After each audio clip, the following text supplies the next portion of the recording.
नमस्कार साथियों, स्वागत है आपका अपने YouTube चैनल पर। आज कहानी पढ़ेंगे एक टोकरी भर मिट्टी, जिसको लिखा है माधवराज सप्रे ने। एनटीए यूजीसी नेट हिंदी के पाठ्यक्रम में ये कहानी लगी है, तो शुरू करते हैं। किसी श्रीमान जमींदार के महल के पास एक गरीब अनाथ विधवा की झोपड़ी थी। जमींदार साहब ने विधवा से बहुतेरा कहा कि अपनी झोपड़ी हटा ले, पर वह तो कई जमाने से वहीं बसी थी। उसका पति और इकलौता पुत्र भी उसी झोंपड़ी में मर गए थे। पतोहू भी एक 5 वर्ष की कन्या छोड़कर चल बसी थी।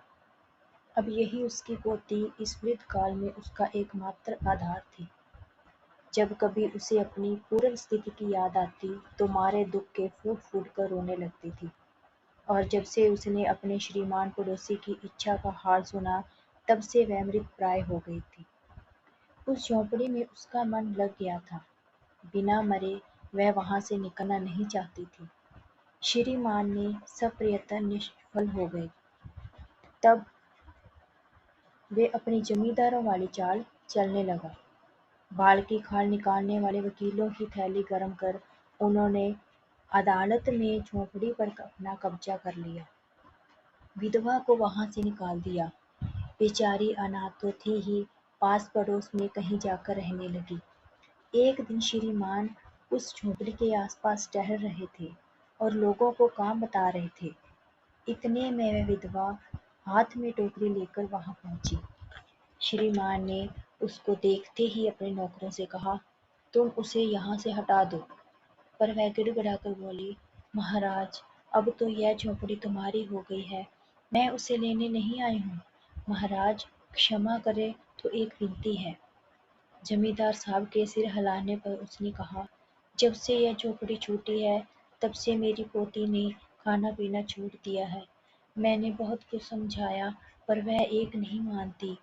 यही कहा करती है कि अपने घर चल, तब रोटी खाऊंगी। अब मैंने यह सोचा है कि इस झोंपड़ी से एक टोकरी मिट्टी लेकर उसी का चूल्हा बनाकर रोटी पकाऊंगी। इससे भरोसा है कि वह रोटी खाने लगेगी। महाराज, कृपा करके आज्ञा दीजिए तो इस टोकरी में मिट्टी ले आऊं। श्रीमान ने आज्ञा दे दी। विधवा झोंपड़ी के भीतर गई। वहां जाते ही उसे अपनी पुरानी बातों का स्मरण हुआ और उसकी आंखों से आंसू की धारा बहने लगी। अपने आंतरिक दुखों को किसी तरह संभाल कर उसने अपनी टोकरी मिट्टी से भर ली और हाथ में उठाकर बाहर ले आई। फिर श्रीमान से हाथ जोड़कर विनती करने लगी, महाराज, कृपा करके इस टोकरी को हाथ लगा दीजिए, जिससे कि मैं इसे अपने सिर पर धर लूं। जमींदार साहब पहले तो गुस्सा हुए, फिर जब वह बार-बार हाथ जोड़ने लगी और पैरों में गिरने लगी, तो उनके मन में भी कुछ दया आ गई। किसी नौकर से न कहकर आप ही स्वयं टोकरी उठाने आगे बढ़े। ज्यों ही टोकरी को हाथ लगाकर ऊपर उठाने लगे, त्यों ही देखा कि यह काम उनकी शक्ति के बाहर है। फिर तो उन्होंने अपनी सब ताकत लगाकर टोकरी को उठाना चाहा, पर जिस स्थान पर टोकरी रखी थी, उस स्थान से वह एक हाथ भी ऊंची न उठी। वह लज्जित होकर कहने लगे, यह टोकरी हमसे नहीं उठाई जाएगी। यह सुनकर विधवा ने कहा, महाराज, नाराज न हो, तो आपसे एक टोकरी भर मिट्टी नहीं उठाई जाती, और इस झोंपड़ी में तो हजारों टोकरी मिट्टी पड़ी है। उसका भार आप जन्म भर कैसे उठा पाओगे? आप इस बात पर विचार कीजिए। जमींदार साहब धन मद से गर्वित हो अपना कर्तव्य भूल गए थे, पर विधवा के कहे हुए वचन सुनते ही उनकी आंखें खुल गई।